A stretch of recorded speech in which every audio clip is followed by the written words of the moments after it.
Hello friends, मैं हूं स्वाति पांडे और आज हिंदी व्याकरण की कक्षा में हम लोग वर्तनी को देखेंगे। साथ ही इसके अंतर्गत हम लोग सिरो रेखा, संयुक्त वर्ण तथा अन्य कुछ महत्वपूर्ण बातों का भी अध्ययन करेंगे। तो आइए देखते हैं। इसमें सबसे पहला पॉइंट है वर्तनी का। वर्तनी क्या है? किसी शब्द में किसी भाव को बताने के लिए जितने वर्ण या अक्षर जिस क्रम में प्रयोग होते हैं उन्हें उसी क्रम में लिखने को वर्तनी कहते हैं। इतने लंबे चौड़े परिभाषा को न याद रख के अगर हम लोग ये सीधे सीधे बोलें कि वर्तनी का मतलब होता है स्पेलिंग, या फिर उर्दू में इसी को हम लोग हिज्जे बोलते हैं, यानी कि किसी भी शब्द को लिखने के जो क्रम होते हैं, जो नियम होते हैं, जो सही तरीका होता है, उसको अगर हम लोग प्रयोग नहीं करके अगर कोई अन्य तरीका प्रयोग करते हैं तो हमारी वर्तनी गलती हो सकती है। हम कह सकते हैं कि इसकी स्पेलिंग गलत है। जैसे उदाहरण के लिए अगर हम लोग देखें कि अगर हमें लिखावट लिखना हो तो इसका जो लिखने का सही क्रम है वो क्या है? लिखावट। इस तरीके से हमने लिखा, लेकिन इसी के जगह पे अगर हम लोग लिखावट को इस तरीके से लिख देते हैं तो क्या यह सही है? नहीं, क्योंकि यह लिखावट ना होकर लिखवाट हो गया। तो हमने इसे कैसे पहचाना कि यह गलत है? क्योंकि इसका जो क्रम है, हम जानते हैं कि इसका जो क्रम है वो सही नहीं है, और यही वर्तनी होती है। इसी को हम लोग बोल सकते हैं कि यह वर्तनी, लिखावट की यह वर्तनी सही है और यह गलत है। तो आइए आगे अब हम लोग देखते हैं। अगला पॉइंट है वर्तनी संबंधी कुछ विशेष जानकारी। इनमें वर्णों के लिखावट में सावधानी के बारे में बताया गया है कि किन किन चीज़ों के बारे में हमें सावधानी बरतनी चाहिए। जैसे क्या होता है, प्रायः लिखते समय हम लोग ख को लिखने में बहुत बड़ी अशुद्धि करते हैं। ख को इस तरीके से ना लिख के हम लोग ख को इस तरीके से लिख देते हैं। तो यहाँ पे इसको कोई क्या पढ़ सकता है? अगर ख ना पढ़ के इसको कोई रवा भी पढ़ सकता है। अगर मुझे अगर लिखना हो कि खाना लिखना है तो इसको अगर हम लोग इस तरीके से लिखेंगे तो इसको रवाना भी पढ़ा जा सकता है। ये भी बात है कि अगर हम इसे रवाना न भी पढ़ें तो भी इसको पढ़ने में कठिनाई हो सकती है। तो जहाँ पे हमारी लेखनी को पढ़ने में अगर किसी को कठिनाई हो रही है तो हम मान सकते हैं कि हमारी लिखावट ठीक नहीं है और इनमें कुछ सावधानी बरतना जरूरी है। अगला जो पॉइंट है वो ये है कि कभी कभी छोटी छोटी गलतियां हम यहाँ भी करते हैं। जैसे अगर हमें में लिखना हो, मैं लिखना हो या फिर नहीं लिखना हो तो इसके ऊपर बिंदु देना हम लोग भूल जाते हैं, जो कि सही नहीं है। और इन्हें हम लोग को कैसे लिखना चाहिए? इस तरीके से लिखना चाहिए। तो ये लिखने का सही तरीका है। आगे हम लोग देखते हैं। अगला इसका पॉइंट है सिरो रेखा। सिरो रेखा का मतलब होता है कि कुछ भी शब्द लिखने के बाद जो उसके ऊपर हम लोग ऐसे लाइनिंग देते हैं, इसी को हम लोग सिरो रेखा बोलते हैं। कुछ वर्ण ऐसे होते हैं जिनके ऊपर सिरो रेखा तोड़ी जाती है, चाहे वे वर्ण के बीच में ही क्यों ना आए। इसको समझने से पहले हमें यह समझना जरूरी है कि क्योंकि हम लोग देवनागरी लिपि में लिखते हैं तो देवनागरी लिपि में सिरो रेखा को लगाना बहुत ही जरूरी होता है, यानी ये कहें कि अनिवार्य होता है। कुछ लोग क्या करते हैं कि बिना सिरो रेखा के ही लिखते हैं, जो कि गलत है।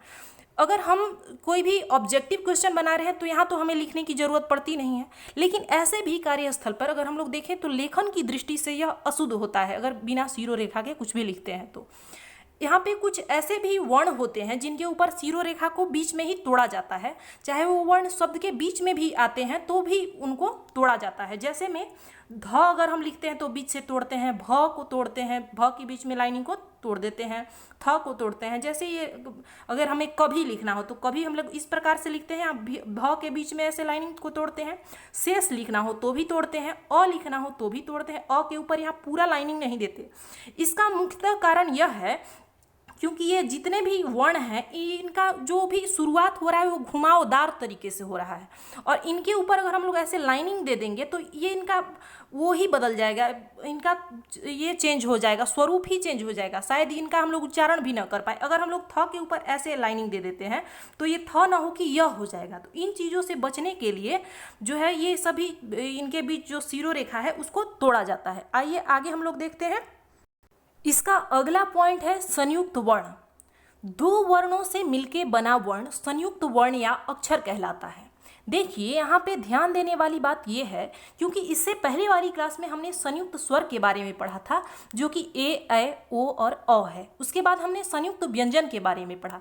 तो इनमें कंफ्यूज नहीं होना है। संयुक्त स्वर अलग है, संयुक्त व्यंजन अलग है और संयुक्त वर्ण अलग है। जैसे यहाँ पे उदाहरण देके बताया गया है कि अगर हमें बच्चा लिखना हो तो बच्चा हम किस प्रकार से लिखेंगे? पहले ब लिखेंगे, फिर अ लिखेंगे, फिर च लिखेंगे हलंत के साथ, फिर से च लिखेंगे और आ लिखेंगे। यहाँ पे दो वर्ण जो है वो संयुक्त हो गए हैं, यानी कि इस च में ये जो च हमने लिखा है इसमें जो है अ की मात्रा नहीं है, तो इसको सहारा इसने दिया है, इस च ने दिया है, क्योंकि इसके साथ आ की मात्रा है और इसे सहारा देने के लिए इसको हम लोगों ने आधा लिख दिया है, पे बच्चा हो गया। तो ये ही है हमारा संयुक्त वर्ण या अक्षर। इसमें और इसमें कंफ्यूज नहीं होना है क्योंकि ये अलग चीज़ें हैं। तो आइए इसको हम लोग डिटेल में जानते हैं कि संयुक्त वर्ण आखिर क्या है और क्यों इसको ऐसे लिखते हैं। देखिए, जब हम व्यंजन को स्वर के बिना लिखते हैं तो इसके नीचे हम लोग हल लगाते हैं, ये तो हम पहले से ही जानते हैं। यदि शब्द के बीच में आए हुए कुछ व्यंजन स्वर रहित हों तो उन्हें आधा लिखा जा सकता है, किंतु कुछ व्यंजन आधे नहीं लिखे जाते हैं। देखिए, इसका मतलब यहाँ पे ये हुआ कि जो भी व्यंजन स्वर के बिना है, अगर उसे हम लोग अकेले अलग से लिख रहे हैं तो उसके नीचे तो हम लोग हल लगा देते हैं, लेकिन अगर किसी शब्द के बीच में आते हैं तो उन्हें हम लोग आधा लिख देते हैं। जैसे यहाँ पे देख सकते हैं हम लोग, यहाँ पे जो शब्द मैंने लिखा है इसके बीच क्या है, ब जो है वो आधा है और इसे यानी कि स्वर के बिना है, तो इसे हमने आधा लिख दिया है। यहाँ पे व्यंजन जो मैंने लिखा है इस व्यंजन में भी व जो है वो स्वर के बिना ही है और इसे शब्द में लिखते समय हम लोगों ने इसे आधा कर दिया है। लेकिन कुछ व्यंजन जो है वो आधे नहीं लिखे जाते हैं, जिसमें अंग, छ, ट, ठ, ड, द, र और ह शामिल है। इन्हें दूसरे जो भी व्यंजन होते हैं उनके साथ युग्म रूप में लिखा जाता है, युग्म करके लिखा जाता है। तो इसमें सर्वाधिक प्रयोग में आने वाली जो भी वर्ण है वो है द, र और ह। इनके बारे में हम लोग कल डिटेल से पढ़ेंगे। तो आज के लिए बस इतना ही, धन्यवाद।